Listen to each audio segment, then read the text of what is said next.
Muy buenas noches para todas y todos. Bienvenidos a esta segunda sesión del Diplomado sobre Constitución Política y Funcionamiento del Estado.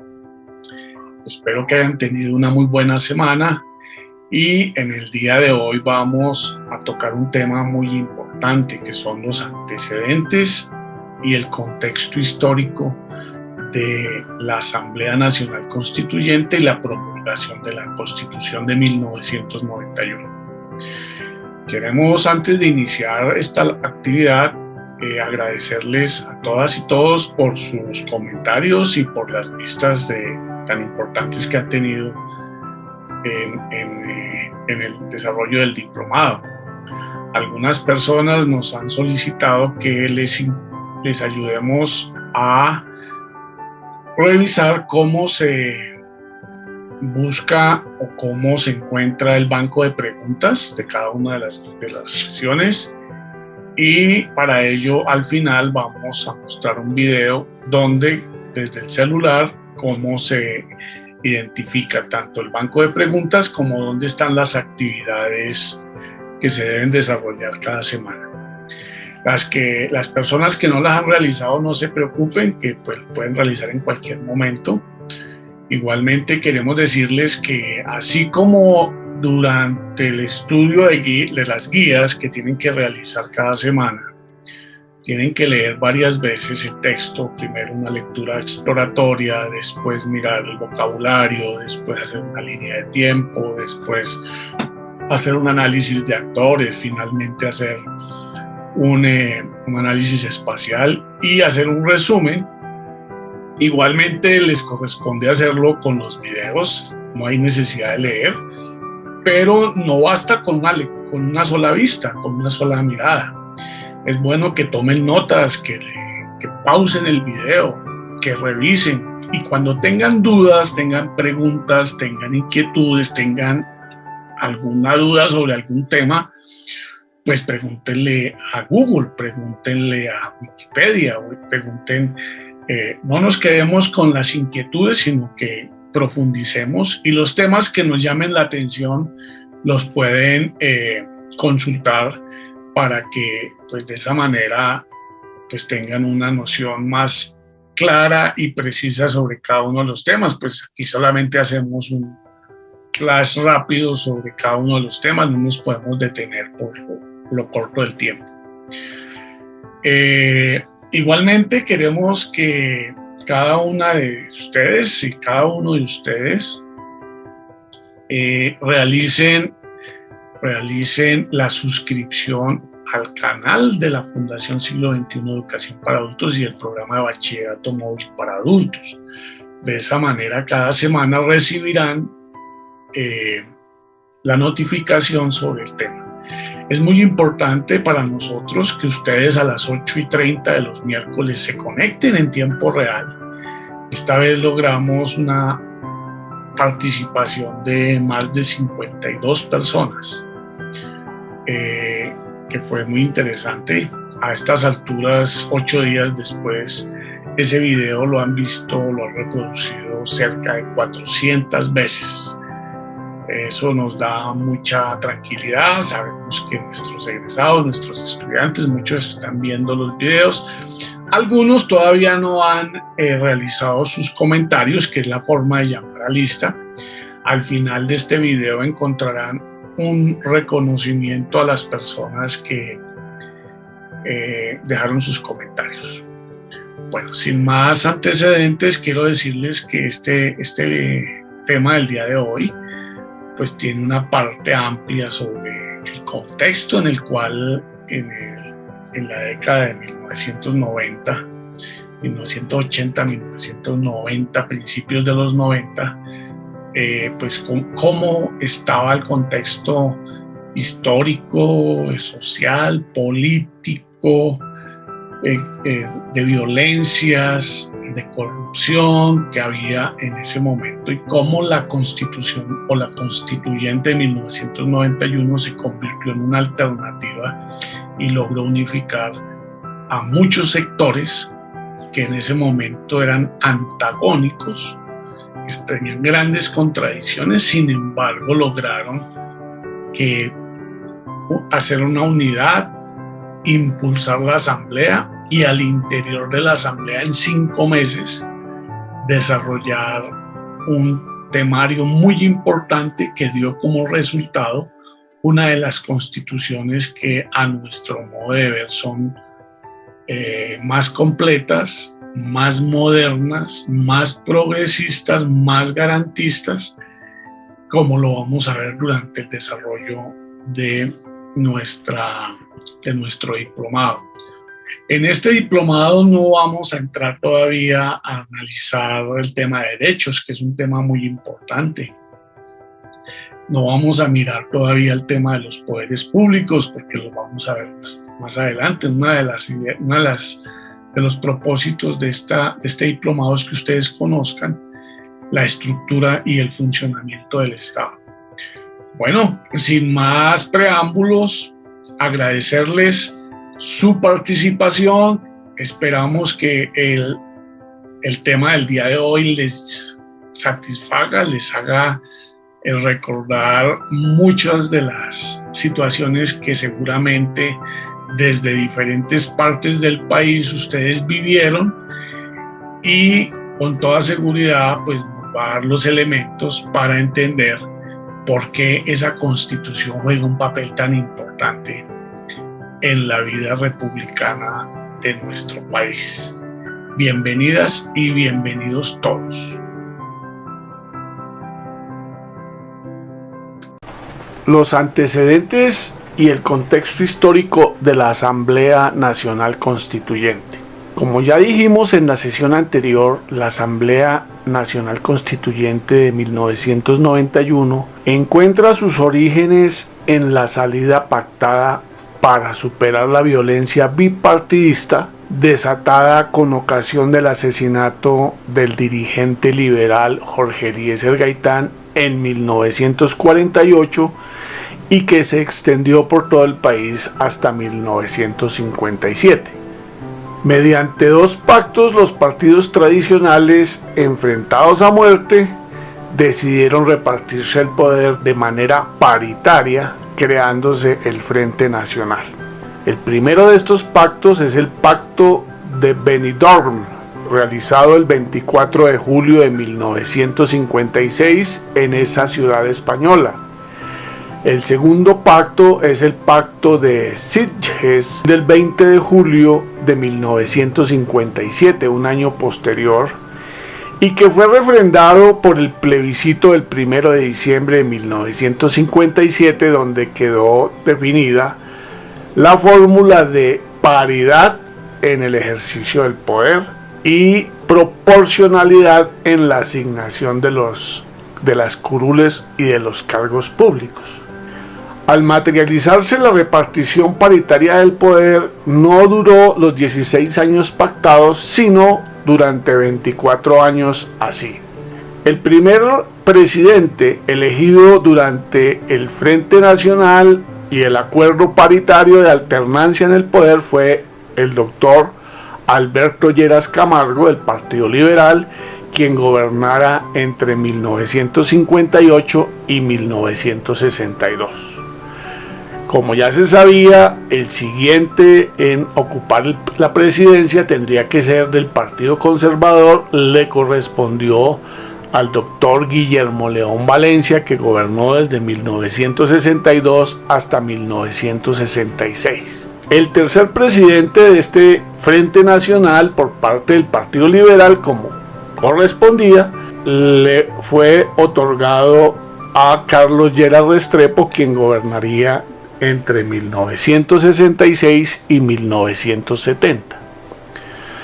Posteriormente viene el cuarto periodo, propiamente dicho, el periodo del Frente Nacional, que correspondió al doctor Misael Pastrana Borrero, quien gobernaría entre 1974 y 1978.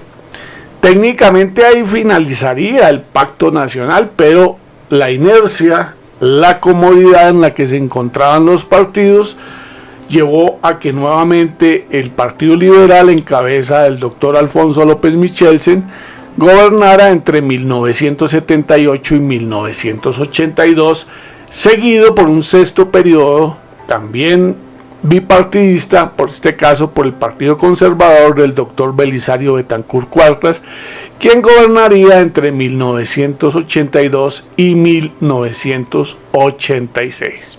Esta división paritaria del poder debilitó los partidos. No se volvió a hablar de las ideologías que los habían dividido y que los habían llevado a la violencia, sino de repartijas y nombramientos, y la política se redujo a pura mecánica electoral y se crearon microempresas para saquear el erario público. Los demás partidos o expresiones políticas, especialmente de la izquierda, decidieron que no podían acceder al poder por la vía electoral y surgieron las guerrillas de las FARC y el ELN hacia 1964 y un sinnúmero de organizaciones armadas de carácter marxista-leninista, indigenista e incluso nacionalista, como en el caso del M-19, que surge como reacción al fraude electoral al general Gustavo Rojas Pinilla en 1970, que tenía un carácter urbano, nacionalista y bolivariano. Se institucionalizó el estado de sitio como el mecanismo permanente de ejercicio del poder, lo que le valió la deslegitimación de la institucionalidad democrática, permitió desmanes por parte de la fuerza pública, lo que le valió al país muchas críticas por violaciones a los derechos humanos.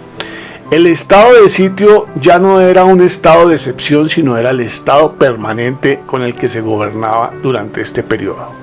En reacción a los desmanes de las guerrillas, surgieron los grupos de autodefensa campesinas, que se van a convertir en las Autodefensas Unidas de Colombia. Fuerzas armadas que perpetraron graves violaciones a los derechos humanos, especialmente realizando un gran número de masacres contra campesinos.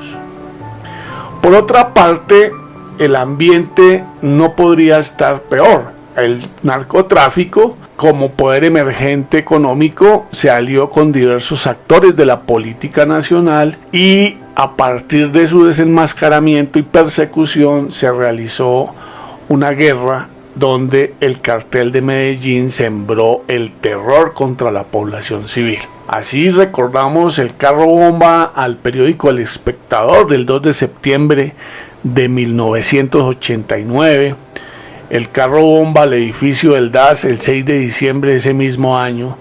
También hubo otras bombas acá en Bogotá, como en el caso del Centro 93.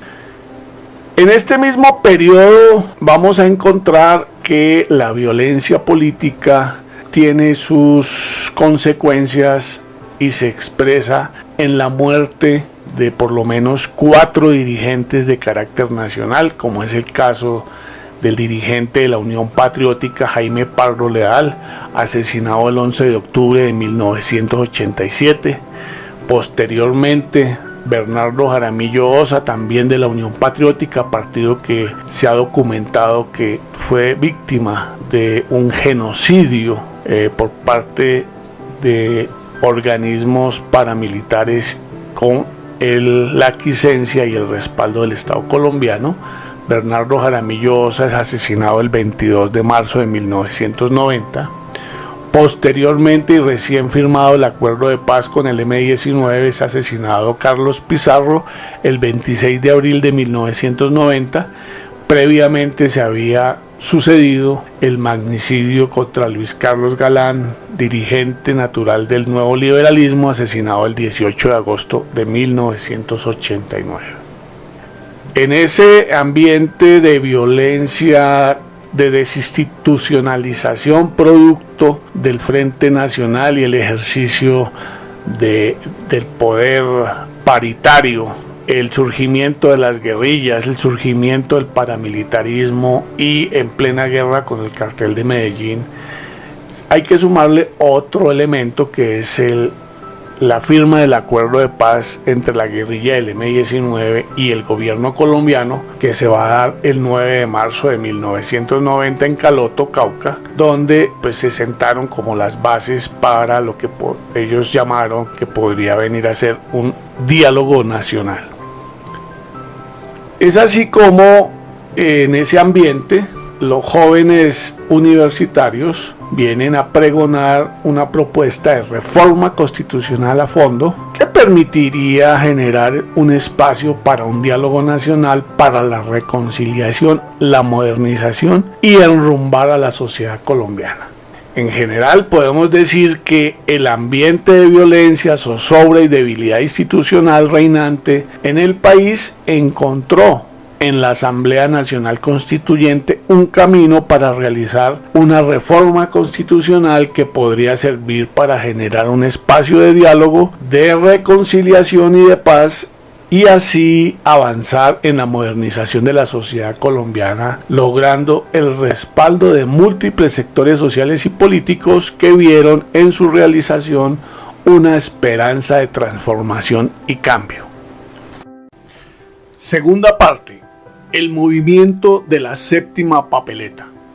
Es una propuesta surgida del movimiento estudiantil de las universidades públicas y privadas, especialmente de Bogotá, construida después de liderar la Marcha del Silencio, una acción en repudio por el asesinato de Luis Carlos Galán, Jaime Pardo Leal, Bernardo Jaramillo y contra la violencia en todas sus manifestaciones. Los estudiantes llegan a la conclusión de que se requiere la participación del pueblo, constituyente primario, para salir de un lamentable estado de desesperanza, atraso y frustración en el que la violencia del narcotráfico, las guerrillas y los paramilitares azotaban al país.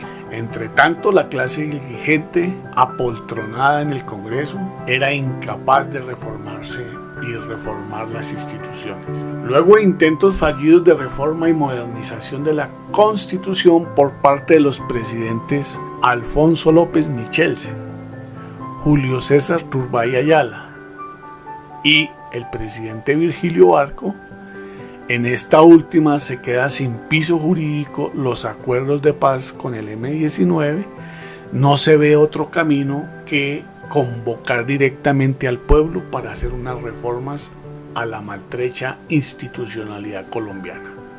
En particular existía un consenso en que la constitución política estaba desactualizada, desueta, y representaba las aspiraciones de una sociedad conservadora de un siglo atrás. Esa fue la disculpa perfecta para proponer su actualización y modernización. Esto permitió sumar muchos y variados sectores a este gran consenso.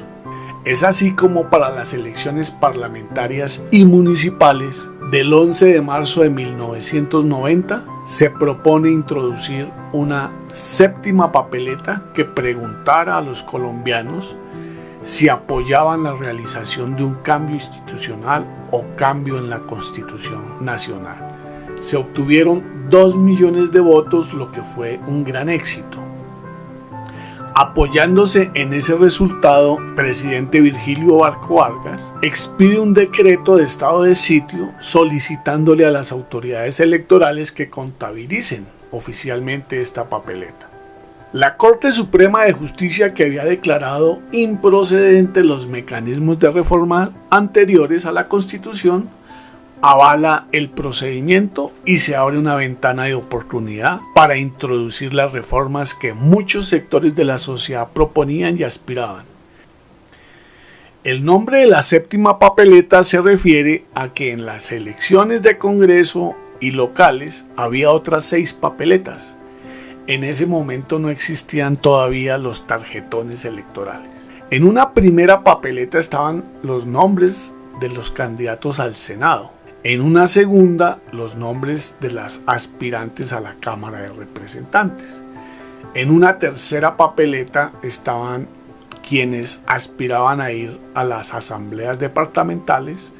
En una cuarta, quienes aspiraban a ingresar a los consejos municipales. En una quinta, en la segunda versión de la elección popular de alcaldes. Y en una sexta, había una consulta interna del Partido Liberal. Los jurados de votación debían agrupar y contar las diferentes papeletas y expresar sus resultados en una planilla oficial, lo que no ocurrió sino hasta cuando el presidente Barco expidió el decreto ordenándolo. Tercera parte, convocatoria y elección de los delegatarios a la Asamblea Nacional Constituyente. Con ese triunfo del 11 de marzo, muchos sectores y personas del país se entusiasmaron y se sumaron a la iniciativa para las elecciones de presidente, que se realizaron el 27 de mayo de 1990. En esa elección se introdujo una nueva papeleta para que el pueblo se pronunciara si quería o no la realización, ahora sí, de una Asamblea Nacional Constituyente. En esta oportunidad ganó el sí, con el 90% de los votos contabilizados, lo que dio un claro mensaje al nuevo presidente elegido. El presidente César Gaviria convoca para el 9 de diciembre de 1990 la realización de la elección de los delegatarios para reformar la Constitución política, en principio sobre tres aspectos: la reforma política y del Congreso es la primera, la reforma a la justicia la segunda y el reordenamiento territorial la tercera. Los opositores a la iniciativa demandaron la elección y la Corte Suprema de Justicia avaló la elección de los delegatarios y planteó que al ser convocada por el constituyente primario, su poder no tenía limitaciones, pudiendo realizar reformas o estableciendo una nueva constitución, lo que le permitió que se cambiara totalmente la Constitución de 1886 por una nueva plenamente moderna y ajustada a los nuevos tiempos. Cuarto aspecto: composición y funcionamiento de la Asamblea. La Asamblea en principio estuvo integrada por 70 delegatarios pertenecientes a los siguientes partidos o expresiones sociales. 25 fueron elegidos por el Partido Liberal, 19 por la lista de la ADM-19, movimiento guerrillero que había entregado las armas, 11 por el Movimiento de Salvación Nacional, 9 por el Partido Social Conservador, 2 por un partido Unión Cristiana, 2 por la Unión Patriótica y 2 por los indígenas, uno de la UNIC y otro de AICO. Posteriormente se reunieron 4 delegatarios más en representación de organizaciones guerrilleras desmovilizadas como el Quintín Lame, el PRT y el EPL. Estos 70 delegatarios y posteriormente 74 se dividieron en 5 comisiones permanentes y un sinnúmero de subcomisiones accidentales y transitorias para tratar diversos temas. Sesionaron durante 5 meses en las instalaciones del Centro de Convenciones Gonzalo Jiménez de Quesada en la ciudad de Bogotá. Lo más significativo que representó el espíritu de unidad de la Asamblea fue la presidencia tripartita, en cabeza de los más diversos y polarizados sectores, así como presidida por 3 copresidentes con iguales poderes y funciones, así: el doctor Álvaro Gómez Hurtado, líder del Movimiento de Salvación Nacional; el doctor Horacio Serpa Uribe, dirigente del Partido Liberal; y el doctor Antonio Navarro Hugo, dirigente del recién desmovilizado M-19. Las 3 principales votaciones así quedaron representadas en la conducción de la Asamblea Nacional Constituyente. Quienes participamos de alguna manera en ese proceso, observamos que existió un espíritu de cuerpo, un compromiso con el país y una capacidad de trabajo, tolerancia y respeto por las diferencias de los demás, así como un interés genuino por construir una nueva constitución, producto de un gran consenso. En la asamblea todos aceptaron que eran diferentes, pero que también eran iguales, todos tenían un voto. Y no se buscó construir mayorías para imponer los puntos de vista de un sector a otro, sino en construir consensos para que todos se sintieran representados en la nueva carta política. Ese espíritu logró contagiar al país, que se apropió de esa constitución con gran entusiasmo. Quinta parte, la promulgación de la Constitución. El día 4 de julio de 1990, en el Salón Elíptico del Capitolio Nacional, en presencia de todos los poderes públicos e institucionales, los 3 presidentes de la Asamblea Nacional Constituyente proclamaron la nueva Constitución Política de Colombia, que hoy nos rige y que estamos estudiando en el presente diplomado. Veamos cómo fue el evento de promulgación. Una imagen vale más que 1000 palabras. Buscando para todos los mejores resultados y soluciones. Aprovecharlo debiéramos, percatándonos de sus bondades y asumiendo el propósito claro de defender la causa común de la convivencia y el desarrollo. Las nuevas prescripciones han de ser tomadas con confianza y respetadas al abrigo de los más altruistas propósitos. En ellas se advierte que aún en los más dramáticos momentos se encuentran oportunidades y estímulos para el mejor vivir. Fue el propio pueblo quien luchó esta gran oportunidad. Fuimos los constituyentes su instrumento y estamos seguros de haber cumplido seriamente el encargo. Fueron los partidos y las diversas manifestaciones sociales los que con empeño crearon el clima apropiado para la discusión y las realizaciones.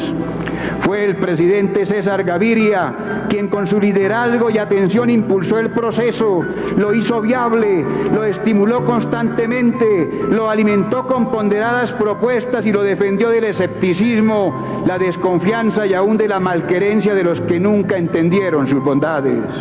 Sin duda ninguna, es el presidente Gaviria el personaje más sobresaliente de la reforma de 1991 y su diligente y ponderado gobierno un factor importante de realizaciones en cuya representación estuvo siempre confundido con el poder constituyente la figura notable del señor ministro de Gobierno, doctor Humberto de la Calle Lombana.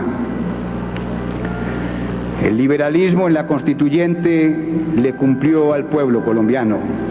Fue vocero infatigable de sus inquietudes y con el criterio democrático y social de su doctrina estuvo siempre al frente de las más trascendentes decisiones. Vivo ejemplo fue en sus preocupaciones, en su sensibilidad social, en la responsabilidad de sus trabajos, en la patriótica grandeza con que se desempeñó cada uno de sus miembros, de lo que en adelante ha de ser el liberalismo para la Colombia grata que soñamos siempre y hoy comenzamos a construir.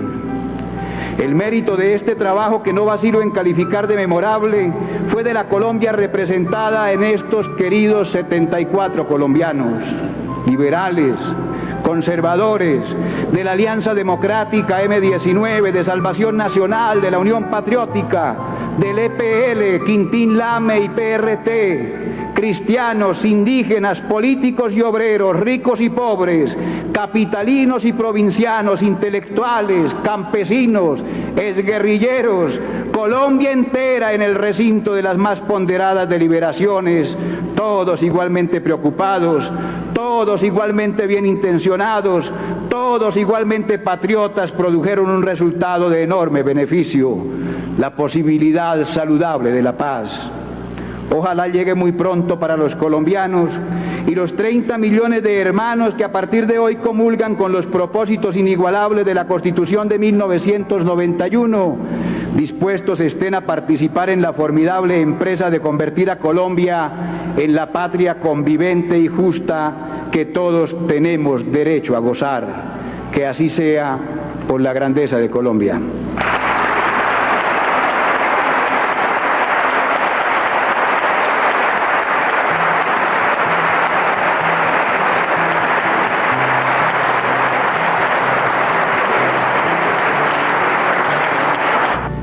Hoy debemos proyectar ese espíritu hacia el mañana, contagiar al país de la euforia de quienes, manteniendo siempre nuestro perfil y nuestras ideas, colocamos los intereses de todos los colombianos por encima de las verdades propias. Propongámonos 5 metas nacionales para lo que puede ser este fin de siglo y entremos así por la puerta grande, hoy ya abierta al siglo XXI. Defendamos y profundizamos la renovación política que recoge la nueva Constitución. Tratémosla con el optimismo de un punto de partida hacia lo nuevo. Desarrollémosla a fondo. Usémosla como la herramienta vital para que el cambio político se consolide y los hechos del futuro no contradigan el júbilo renovador que hoy nos acompaña. Los constituyentes hicimos lo nuestro. Ahora nos toca a todos los colombianos desarrollar la carta presentada. Además, logremos y consolidemos la paz. Que sea para todos los colombianos una paz real, digna, justa y duradera. Las FARC y el ELN hicieron falta y siguen haciendo falta aquí, abajo, para hacer una paz donde la vida siempre florezca.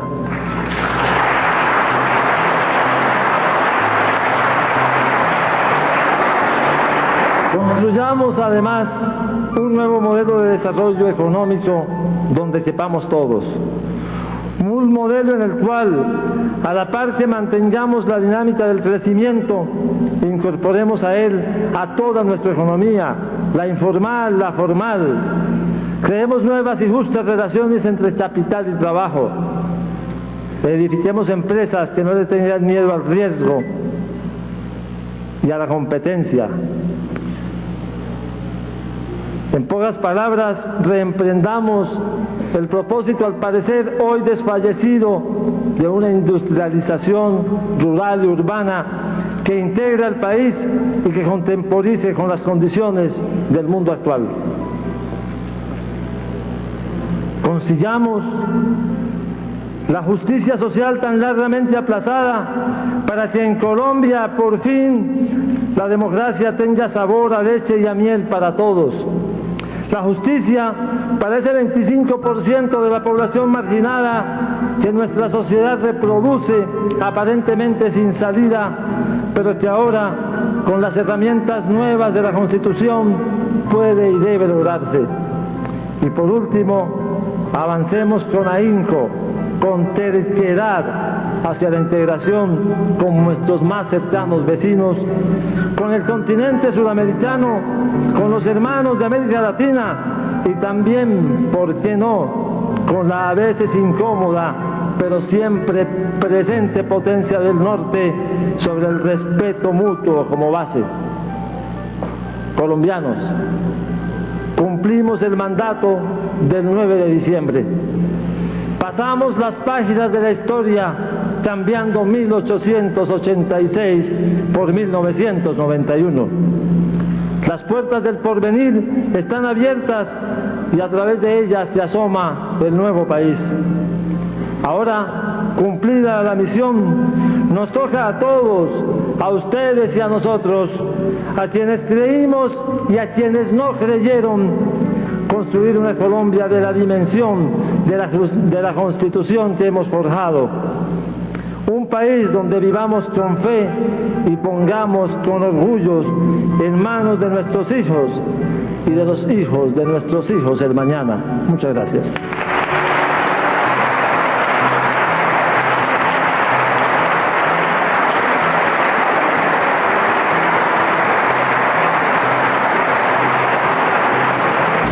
La Constitución tendrá que ser la fuente de toda la organización jurídica e institucional, pero queremos que signifique mucho más que eso, que sea considerada como la carta de navegación de la nacionalidad, como una ruta hacia lo nuevo, donde las apetencias abrumen a los resquemores. Quiso Dios propiciarnos esta oportunidad de contribuir a la grandeza. Es un inmerecido don de la divinidad que agradecemos desde nuestra humilde condición de no ser sino briznas de hierba en las manos del Todopoderoso. Hemos recogido el país. Hoy es un solo haz. Ha desaparecido toda causa para la violencia. Cuando hicimos en la transformación constitucional que hoy proclamamos el propósito de restaurar los valores morales, estábamos cumpliendo un íntimo deseo. Pretendemos que haya un renacimiento de los conceptos esenciales de la bondad, de lo honesto, de lo verdadero, y colmaría nuestros anhelos que los colombianos valoráramos de nuevo lo que significa para la paz la condición espiritual del hombre. Allá, en lo alto, siguen estando todas las posibilidades de preservar para siempre la dignidad humana.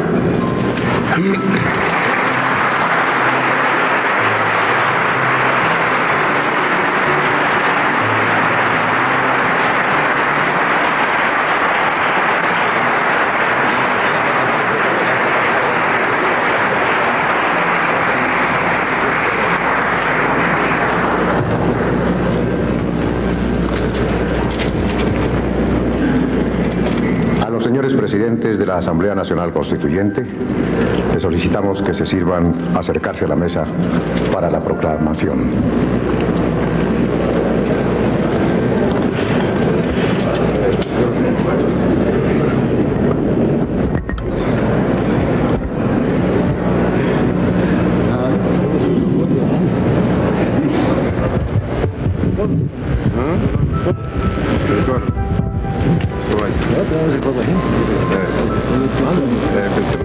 Yo digo 1,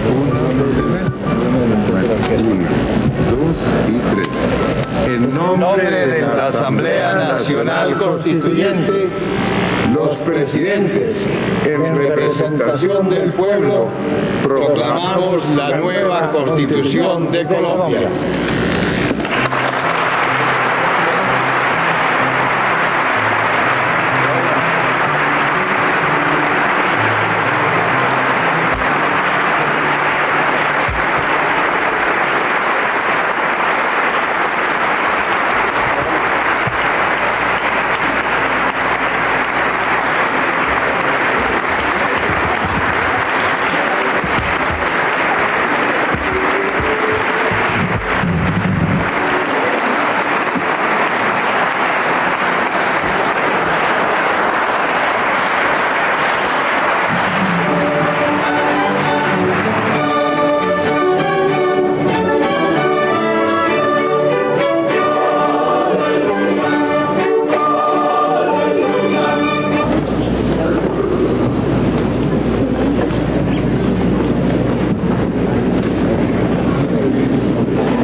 El señor presidente de la República firma la nueva Carta Política de la República de Colombia.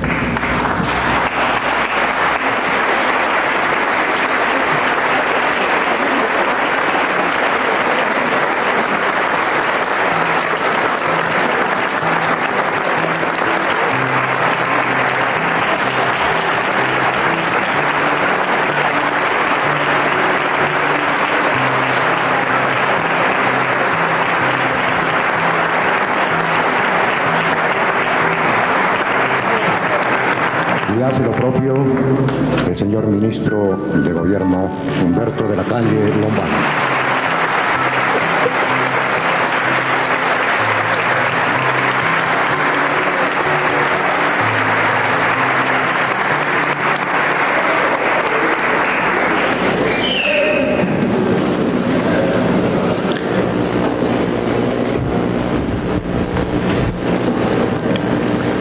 Gracias, Colombia, por su presencia en este solemne acto.